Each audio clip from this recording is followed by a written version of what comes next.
What are India's startups doing today? We are focused on food delivery apps, turning unemployed youth into cheap labor so the rich can get their meals without moving out of their house. And against that, what does a Chinese startup do?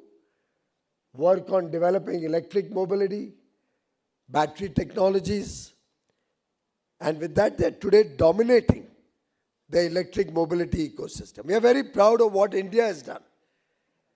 But are we the best in the world as yet? Not yet. Should we aspire to be? Or are we going to be happy being delivery boys and girls? Look at the second one. I've been going through a lot of our startup success stories, and when I go all over the country, we often have startup presenting to us what work they're doing. Fancy ice cream and cookies. In fact, I know at least 3 or 4 billionaires whose children make on one brand or the other very fancy ice creams and cookies and run a very successful business, and I have no complaint against that. But is that the destiny of India? क्या भारत का भविष्य उससे संतुष्ट है? Healthy ice cream, zero gluten free, whatever, I don't know, vegan, ये सब शब्द लगा के अच्छी पैकेजिंग करके हम स्टार्टअप बोलते हैं अपने आप को. ये स्टार्टअप नहीं है, ये एंटरप्रेन्योरशिप है, ये बिजनेस है. दूसरी तरफ सेमीकंडक्टर्स में ग्रोथ हो रही है. आर्टिफिशियल इंटेलिजेंस खुद की अपने देश की बन रही है लोगों की. They are investing heavily to become self reliant, building chips, AI models, which will prepare the nation for the future. Bharat ने क्या करना है? आइसक्रीम बनानी है या चिप्स बनाने हैं? उसके लिए हम सबको हिम्मत करनी पड़ेगी. और ये इतना ही मैं इन्वेस्टर्स को भी कह रहा हूं, अमन गुप्ता, शार्क टैंक में जरा चेंज करो अपने पर्सपेक्टिव्स को. Instant grocery delivery, latest hot on the block. I have no problems. He can list at a few $1 billion. I'm very happy. I only wish it had more Indian investors rather than the foreigners buying off all our startups. And ये सिद्धार्थ आप सबके लिए चेतावनी है. We need more Indian investors into the game. Again, of course, I won't comment on what it's making people and how our resources are going only towards hyper-fast logistics. And look at what the other side is doing.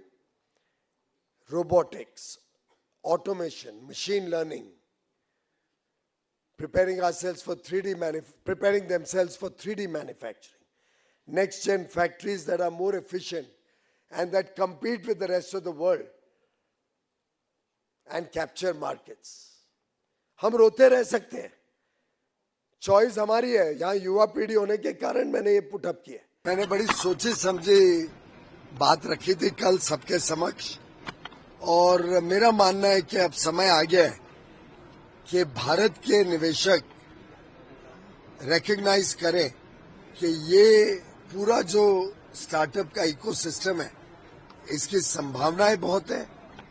इसमें हमारे युवा युवती बहुत बेहतरीन काम कर रहे हैं, और इसको अगले स्टेप, अगले लेवल तक लेके जाने में मुझे लगता है भारत का निवेश, भारत के लोगों का जुड़ना इसको और तेज गति देगा. तो एक प्रकार से एक उत्साह बढ़ाने का भी ये जो पूरा ऑर्गेनाइज किया गया स्टार्टअप महाकुंभ, इसका बहुत बड़ा योगदान है.